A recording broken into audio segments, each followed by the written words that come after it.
Week 4, Monday Night Football, Giants, Seahawks. I'm calling it a must-win game for Big Blue, but I want to hear from all of you down in the comment section. Who do you got? Who do you got on Monday night? Is it the Giants? Is it the Seahawks? Type NYG if you think Big Blue is going to get the dub, or if you think the Seahawks are going to continue to stack wins. Type SEA down in the comment section right now.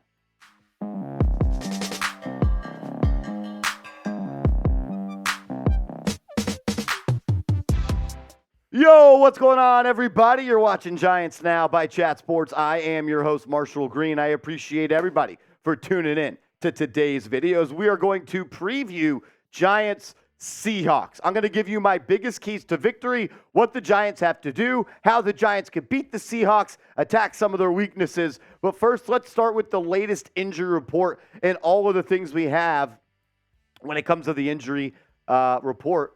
As we are filming this video, we know Deonte Banks and Bredeson left the game against the San Francisco 49ers. Or Bredeson, left the game in week 2, did not play in week 3. Deonte Banks left in week 3. I also should have DJ Davidson on this as well. He's dealing with an elbow injury. But Deonte Banks and arm, I'm expecting him to play. Saw him playing Fortnite, some games on his Xbox or whatever he was playing, streaming those. I think he was all right. Bredeson with an extra week. I think he should be good to go with the concussion. Still don't have a lot of details on DJ Davidson. If we do get more, we will update you on that. Other injuries.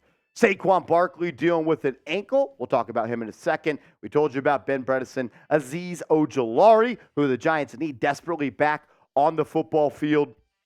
Giants have one of the worst pass rushers in the NFL right now. Getting a guy like Azeez, who is a pro at that spot, would definitely help. And then you got Andrew Thomas. Biggest question mark. Will Thomas be ready to go? I hope so. Let's talk about Barkley for a little bit. Ian Rappaport of NFL Network said that Barkley has a shot with extra rest to play Monday night versus Seattle. If you think about it, the last time Saquon Barkley played was not this Sunday, but last Sunday against the Arizona Cardinals. Did not play that Thursday against San Francisco. So he will have 15 days in between week 2 and week 4 to get his ankle right. Not sure if he's going to play, but I really think the Giants need him out there, but I would not rush him. We talked about a video earlier in the week that Saquon Barkley is not the best when he's being rushed back from an ankle injury. I am expecting Andrew Thomas to play, though. I heard he was really close to being able to play this past Thursday. The Giants need him out there. While the Seattle Seahawks pass rush is not great, and we'll expand on those thoughts and show you some stats coming up around the corner, the Giants need Andrew Thomas back there. We know that their offensive line is shaky, but Thomas is the best of the group by far, and I think he solidifies the left side of that line. If you can get Bredeson back, honestly, your center, left guard, and left tackle are all pretty decent. I thought Azeez did a good job at that left tackle spot. I think he's earned the right to be your starting right guard if Thomas comes back. And then you continue to roll with Evan Neal at that right tackle spot. Look, there's a lot of draft capital invested in these men on screen. Andrew Thomas, top 5 pick. John Michael Schmidt selected in the second round. Joshua Azeez, top 70 pick. And then Evan Neal was drafted number 7 overall. That's a lot of draft capital, and you traded some chips for Bredeson. It's time for them to start living up to the hype in the draft selection. Look, Joe Schoen can only do so much. Wish he would have actually done a little bit more to improve this O-line. But there is some talent and some assets spent on this group. Plain and simple, they need to be better, and it starts with them as well as Bobby Johnson. And if we get any more updates on the Giants injury report, we're going to get a video out as soon as possible. That's why you subscribe to the channel. But also, we're in a subscriber battle versus the Seattle Seahawks Today page, a channel here at Chat Sports. The host, his name is Tyler Jones, and he's been talking big smack all week long, saying, one, we're going to beat you on the football field badly at MetLife Stadium on primetime, but we're also going to smoke you in the subscriber battle. Right now, they are winning, but it's only by 2 subscribers. And I know the way Giants fans show up. They like to win. They are some competitive people, and I know we're going to win this sub battle. Free Giants videos every day. Subscribe and help us beat Seahawks today. Coming up next, I have 5 things, really 6 things, the Giants must do if they want to avoid starting the season 1-3, which pretty much puts them out of the playoff race. We have some stats on that. But first, I want to tell you guys about our awesome sponsor, Prize Picks. Prize Picks is the best, and it's going to help you win some money on Sundays. Go to prizepicks.com/CLNS and use the promo code CLNS, and they're going to match your first deposit up to $100. Prize Picks makes daily fantasy sports easy. Prize Picks is the largest independently owned daily fantasy sports platform in North America, and it is the easiest and most exciting way to play daily fantasy. It's just you against the numbers. Instead of battling versus thousands of other players, including pros and sharks, you just select 2 or more players, pick more or less on their projected stats, and place your entry. Prize Picks is the most fun I've had, winning up to 25 times my money this football season. Quick withdrawals, easy gameplay, and an enormous selection of players and stat types are what makes Prize Picks the #1 daily fantasy sports app. So when you're putting your lineup together, this is what it looks like. Prize Picks is going to give you a stat for a certain player, and you either select more or you either select less. It is that simple. And once your lineup is in, you are ready to roll, and all you have to do the rest of the way is just watch the games. Download the app, prizepicks.com/CLNS, and remember to use the promo code CLNS. Daily fantasy made easy. Pick 2+ players, choose more or less, and it is that simple. prizepicks.com/CLNS, promo code CLNS. All right, the Giants enter this game as 1.5-point favorites against the Seattle Seahawks. Big Blue enters week 4 as favorites, which is somewhat surprising to me, but anytime you go from the West Coast to the East Coast, it's going to be tough. Primetime game, will MetLife Stadium be rocking? I sure hope it does. Vegas also has the total over-under at 47 points. We will be live on the channel Monday night, so make sure you are subscribed and turn your notifications on. I think it's easy to say the biggest key to victory is to score more points. So I'm not even going to put that out there, but I will say this. The Giants are facing a Seattle defense that, quite frankly, through 3 weeks is not good. They've allowed the 29th most points in the National Football League when it comes to points per game. They allow over 400 yards per game, 29th most in the NFL. They allow I'm saying this backwards. They allow the third most points per game, the third most yards per game, the second most passing yards per game, and they have a top 10 rushing defense. So the way to beat them is by throwing the football, of course. We'll get to throwing the football, but let's establish some sort of ground game. That's going to be huge Monday night for the for the Giants against the Seattle Seahawks. Look, even if Saquon Barkley doesn't play, it doesn't matter. You can't be scared to run the football if 26 is not on the field, because that is exactly what the Giants were against the San Francisco 49ers. 8 running back carries for the Giants last week. That's all they had. Just 8 running back carries. I don't care if you don't have Saquon Barkley. I don't care if you don't have Andrew Thomas or Ben Bredeson. You have to run the football. This offense is not built to dink and dunk and drive its way 15 plays, 90 yards every single time. You need to run the football. And Seattle, while they are a top 10 ranked rush defense, there's been 2 games this year they've allowed more 90 yards and 1 game over 100 yards. You can take advantage of them and dominate them at the line of scrimmage.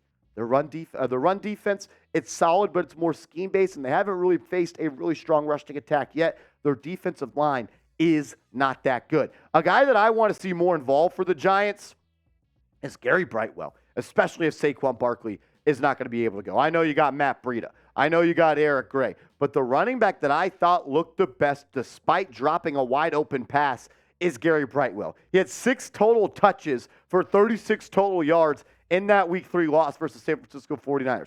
I thought he looked quick. I thought he looked fast. And at 6'1", 220 pounds, you know he runs downhill and he's going to run through some arm tackles. May he drop an open pass? Yes. But I like the way he runs in between the tackles, and I think that's a spot where the Giants have to dominate this game if they want to come out with a win. Win in the trenches, dominate short yard situations, and Gary Brightwell could be a guy that they can lean on in those spots. Another big key, this could be number 1, get Jalen Hyatt involved. Number 13 needs to play a good chunk of snaps this Monday night against the Seattle Seahawks.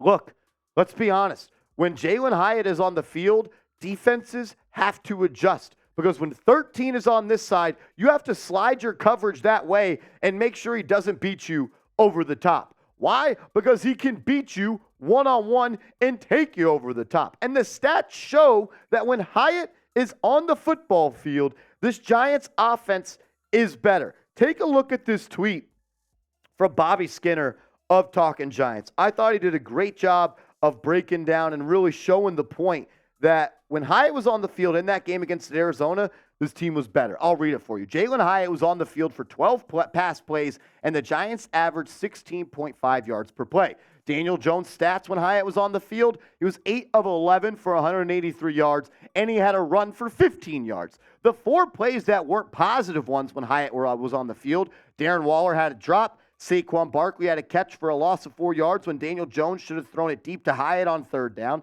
And then Daniel Jones, 2 incompletions when targeting Darius Slayton deep.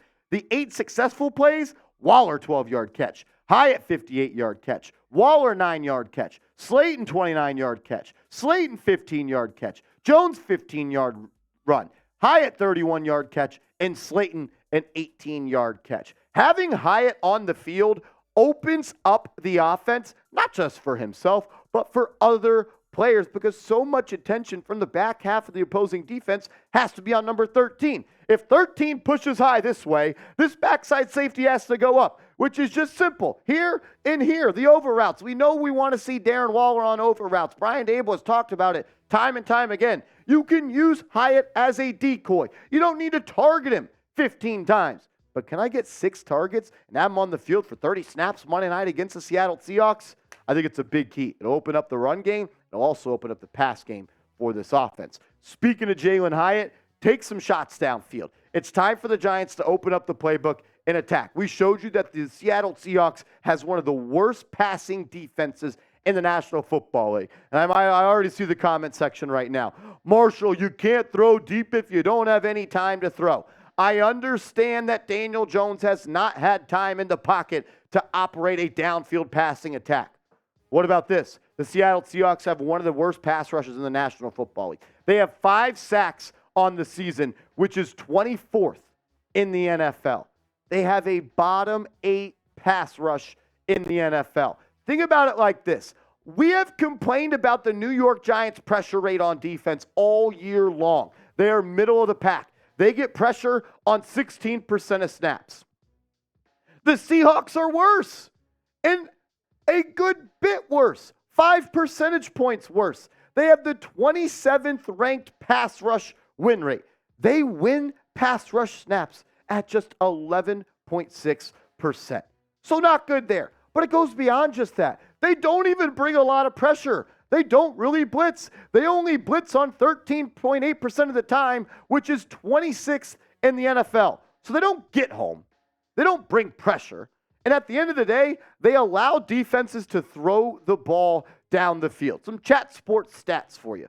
The Seahawks defense average depth of target. So that pretty much just means the average depth of the intended receiver when a pass is thrown is 9.9 yards.